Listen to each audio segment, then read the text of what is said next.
Hello, everybody, and welcome back to chapter 3 and 4 of Mexikid. I hope you enjoyed the previous chapters. Let's get into it. Chapter 3, El Motorhome. We went to Mexico every once in a while, usually around Christmas. School was out and there were no strawberries to be picked. This time was going to be a little different. Appa said I can drive us older kids to Mexico in the truck. And Leon is adding a cassette tape deck. Oh man, this is going to be one super mellow musical journey. Oh no. Yeah, Fleetwood Mac. Appa, for safety reasons, can you disconnect that tape player? Yeah, we can't guarantee Sal's safety if we have to listen to that music for 2,000 miles.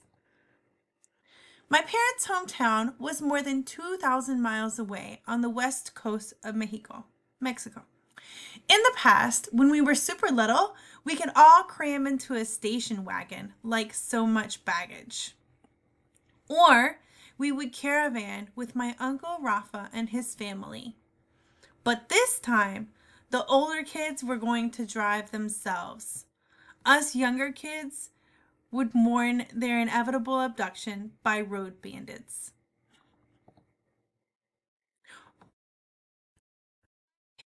From Mexico, they're 100% authentic Mexican. Pedro Sr., Appa. Mercedes, Ama. And then you have Sal, Leon, Noe, Ruth, and Mila. Somewhat American. My older siblings were born in Old Mexico, but they moved to the USA when they were really young. Hugo, Pedro Jr., Adam, and Alex are somewhat Mexican. The four youngest of us were born in the USA right after my family moved here. We had a kind of rivalry between the Mexican-born kids and the American-born kids. We called them barn babies because they were born at home in an adobe barn with cattle around, probably. They 100% had to poop outside. Mexico was totally in their blood. They spoke Spanish before they ever even heard a word of English, so they felt confident about driving down on their own in Dad's custom pickup truck. It had ropes for seatbelts, a CB radio, and a tape deck. The older kids called us hospital babies. We 100% pooped inside, mostly. When my family got to the US, there were no good adobe barns in Los Angeles to give birth in, so my mom decided to give the hospital a try. We had to learn English and Spanish at the same time. Ama only spoke Spanish, so our house had both languages. Our Spanish was not great.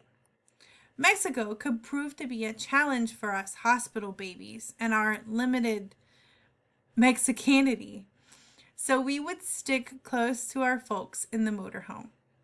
It was Appa's pride and joy. He considered it very fancy and luxurious for what he paid. He bought it really cheap because the previous owner had recently died under suspicious circumstances. Ruth swore that they had died in the motorhome itself. She said it was probably haunted.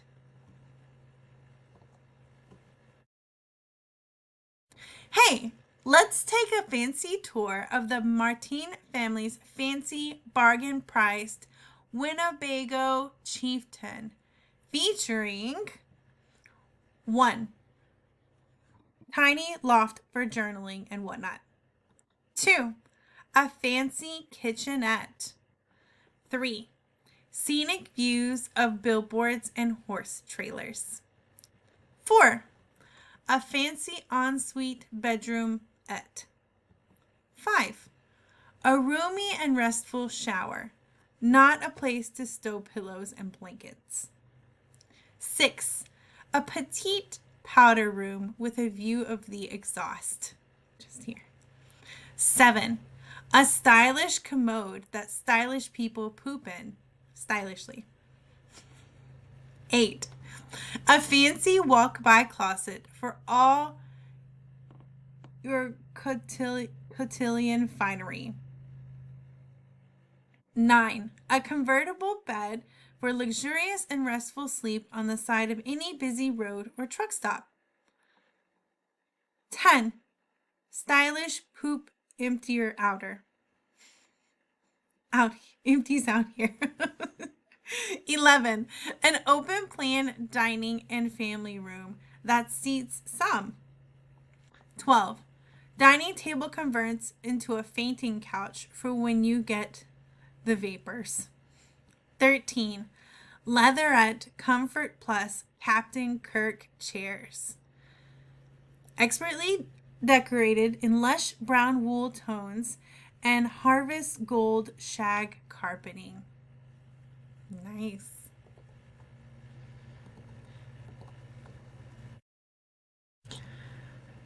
My dad, whoops. My dad wasn't just into fancy stuff. He liked practical rides, too. The girls should be safe and comfortable in the front cab, not in the back like animals. Ha! He customized our pickup truck camper shell and a homemade wooden bench seat with ropes for seat belts. Let's see. The rabbit goes around the tree. Vroom! Like all dads, Mexican dads insist on safety primero, safety first. Stop! I'm not tied down yet. Smack! Boom! Thunk! The night before we left, my parents worked for hours on end to make sure we had everything we needed packed and secured for the long trip ahead. Abba checked and rechecked the motorhome. He made sure all the fluids were topped off and all the settings were working at peak efficiency. Not unlike Han Solo and the Millennium Falcon, my father had made a few modifications to the Winnebago Chieftain that were uniquely its own. Please tell me you're not making seatbelts out of those. No, but that's a good idea. While Abba tended to the motorhome itself, Amma organized everything else. She had meals upon meals planned. Rice, frijoles, beans, and salt. She anticipated every emergency. Toilet paper. And she made sure we had all the comforts of home. Nopales, that's like cactus, and manteca, that's butter.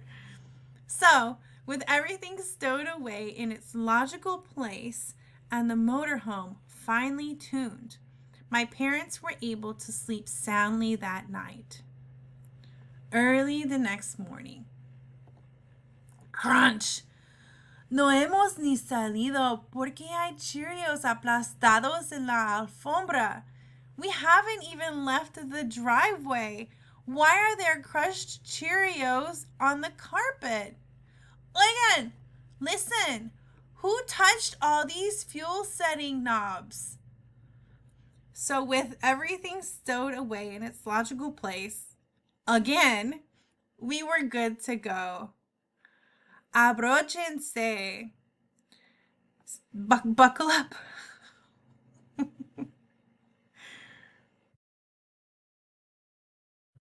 Just like that, the Millennium Falcon blasted its way out of the Mos Eisley spaceport. Pew, pew, whoosh! Chato, chato! Click!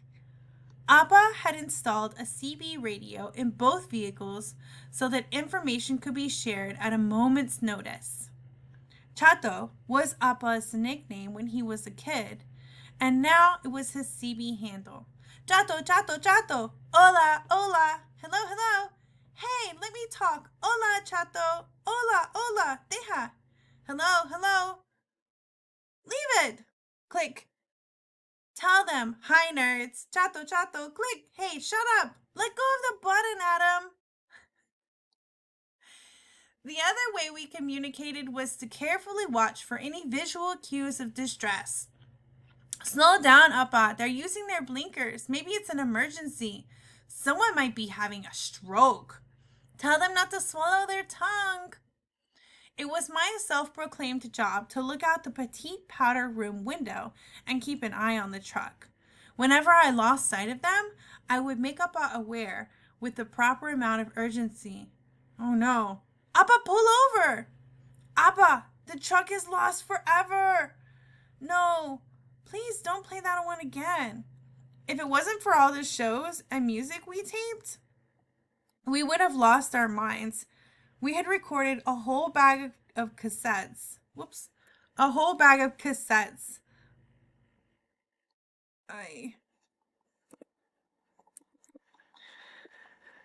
That would surely last the whole trip. Leon rented me the tape player for $5 a day. Ruth brokered that bargain. The great thing about the tape player was the ability to rewind it, a thing not possible on TV and radio. So if you wanted to hear Shapoopy from the TV broadcast of Meredith Wilson's The Music Man 3 times in a row, you could. I don't want to, but you shouldn't. That would make everyone go violently insane. Listen to that. Listen, Appa. My brothers and I loved each other enough not to draw blood, but not enough that we didn't cause a bruise or some kind of psychological damage. Whoop! Oof! Shapoopy, Shapoopy, the girl who's hard to get. Shapoopy, Shapoopy, you can win her yet. Oye! Bonk! No more Shapoopy! Donk! Whoop! No more Shapoopy! You can punch someone through a pillow really hard, call them a fathead all day long, but still love them enough to share a soda with them. I'm kidding! Who shares a soda? Gross! Jato, Jato! Why are you swerving? Is someone having a stroke? Don't let them swallow their tongue! Hey guys, that's the end of chapter 3. I hope you enjoyed it. We had a few little technical difficulties with being able to see everything, but hopefully the pictures were a little bit bigger and you could read everything on the screen. We will get into chapter 4 in the next video. See you later, guys. Bye.